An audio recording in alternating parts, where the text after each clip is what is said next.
코로나19 사태로 비대면 산업이 의료업계까지 퍼지고 있습니다. 비대면 진료를 두고 정부와 의사협회의 의견 차이가 큰 상황인데요. 저희가 지난 18일 의사협회와 대한한의사협회를 통해 원격 진료 토론을 나눴는데 오늘은 의사협회의 입장을 좀 더 상세히 듣고자 합니다. 의사협회는 비대면 진료에 대해서 어떤 우려를 하고 있는지 궁금합니다. 김대하 대한의사협회 홍보이사 모셨습니다. 이사님 어서 오십시오. 네, 반갑습니다. 안녕하세요. 네, 자 코로나로 이제 그 비대면 진료, 원격 진료 이런 얘기가 있는데 정부가 원격 진료라는 단어를 쓰다가 비대면 진료라는 단어로 바꿨는데 용어상의 차이가 있습니까? 아니면 어떻습니까? 네, 결과적으로는 큰 차이가 없다고 일단 생각하는 게 맞을 것 같습니다. 이제 원격 진료라는 거는 이제 원격 말 그대로 원거리에 먼 거리에 떨어져 있는 사람들을 연결하는 정보통신 기술을 이용해서 진료를 한다는 거고. 비대면이라는 거는 우리가 이제 환자와 직접 만나서 직접 진찰하는 대면 진료와 상대적인 개념이라고 생각하시면 되겠거든요. 예. 그래서 원격 진료 자체가 비대면 진료로도 볼 수 있는 것이고요. 흔히 말하는 비대면 진료가 원격이란 수단으로 이루어지는 것이기 때문에 둘 사이에 어떤 차이가 있다고 보기는 어려울 것 같습니다. 네. 하여튼 용어가 이렇게 이제 바꾸자고 정부 했기 때문에 우리 시청자들 입장에서는 같은 개념이다 이렇게 이해를 하면 되겠네요. 그렇습니다. 네.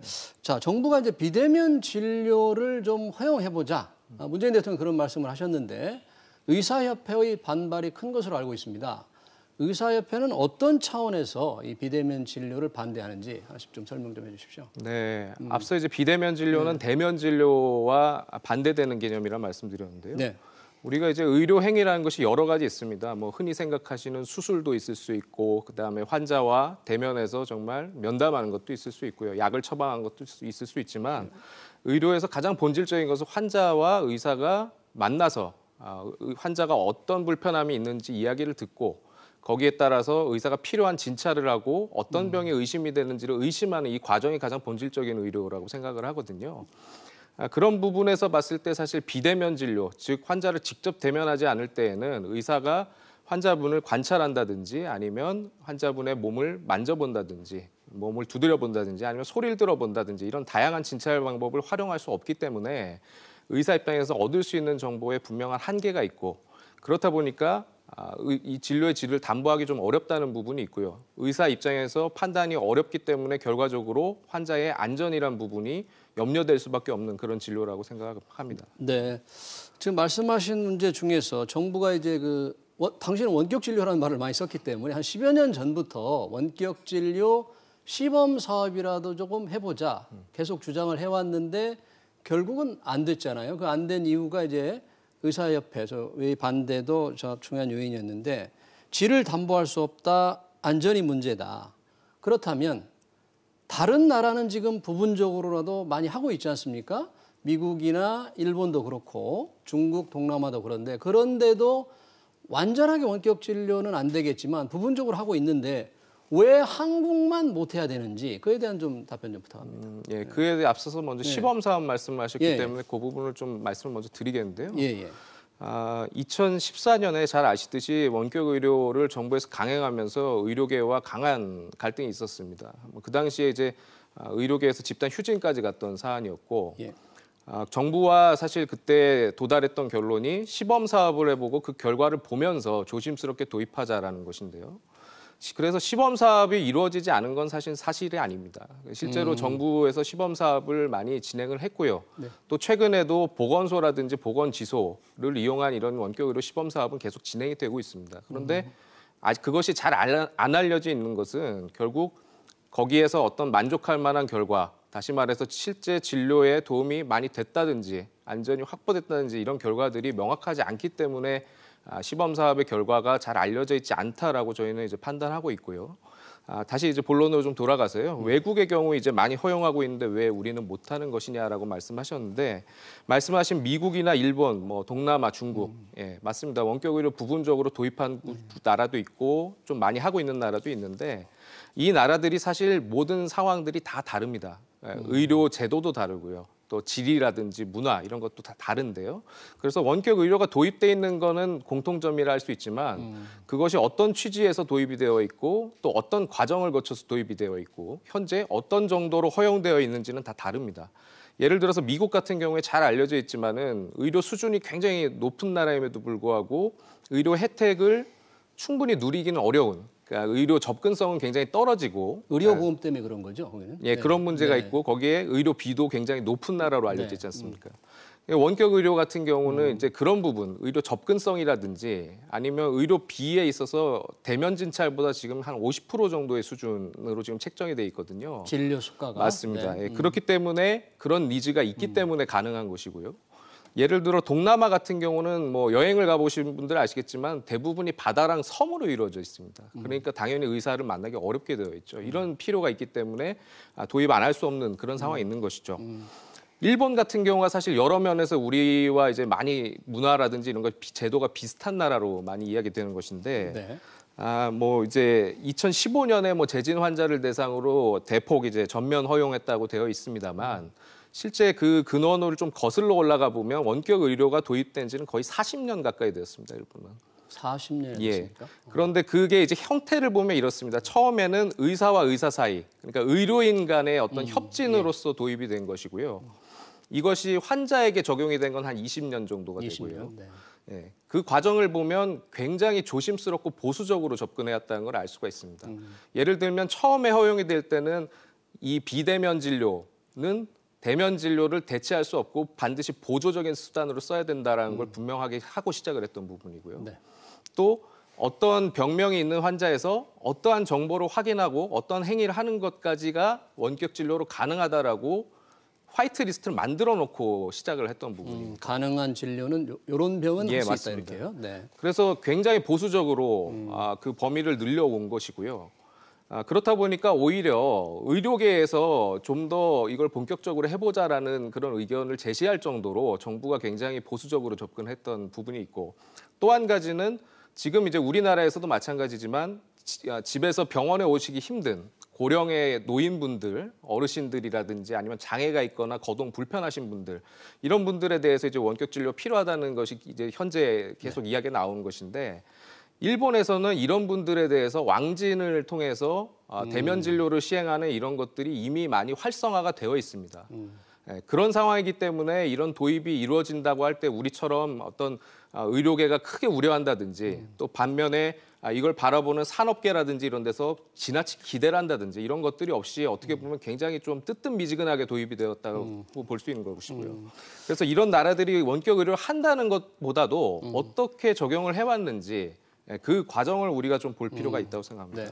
지금 말씀하신 부분 중에서 이제 일본이 그래도 우리하고 조금 가까운 편이고 일본이 환자와의 원격질 한 20년 정도 보수적으로 해왔다 이제 이렇게 말씀하셨는데 그렇다면 우리도 보수적인 출발을 하면 될 것 같은데 출발 자체가 안 되고 있잖아요. 아까 말씀하신 만약에 시범 사업이 됐다 그러면 그 시범 사업의 결과를 혹시 어떻게 된 건지를 좀 설명해 주시겠습니까? 지금 결과 국민들이 잘 모르시는데. 네, 그래서 저희 의료계에서도 사실 그간 있었던 시범 사업의 결과들을 정부에서 좀 내놓고 드러내놓고 이게 뭐 잘 됐든지 잘 안 됐든지 간에 잘된 부분은 이래서 잘 됐고 잘 안 된 부분은 이렇게 보완을 해야 되고 문제가 있으면 어떻게 해결해야 되고 이런 걸 좀 의료계와 터놓고 이야기를 했으면 좋겠는데 사실 그 결과를 명확하게 내놓은 적이 없고요.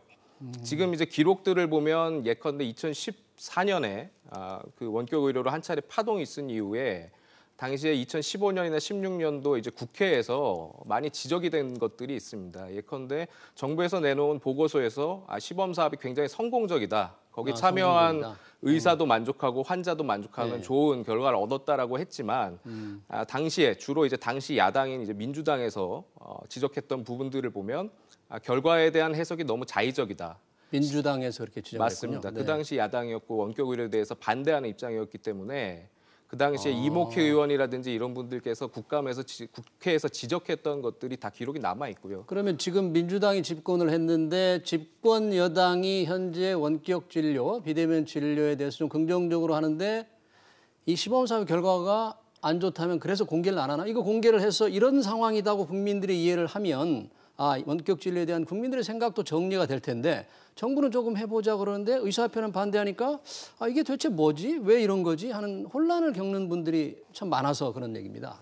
네. 맞습니다. 그래서 저희는 뭐 원격 의료, 그러니까 다시 말해서 어떤 기술 산업의 발전에 따라서 그것이 의료의 접목이 될 때 사실 그것을 무작정 반대하는 의사는 아무도 없습니다. 예컨대 지금 우리가 치료한다든지 진단하는 이런 것들도 다 기술 발전에 따라서 새로운 기술이 도입이 되지 않습니까? 네. 근데 저희가 이제 지적하는 것은 이것이 도입될 때 반드시 새로운 기술, 또 혁신적인 기술이라고 그래서 그것이 의료에 접목되었을 때도 반드시 이득은 아니라는 것이고요.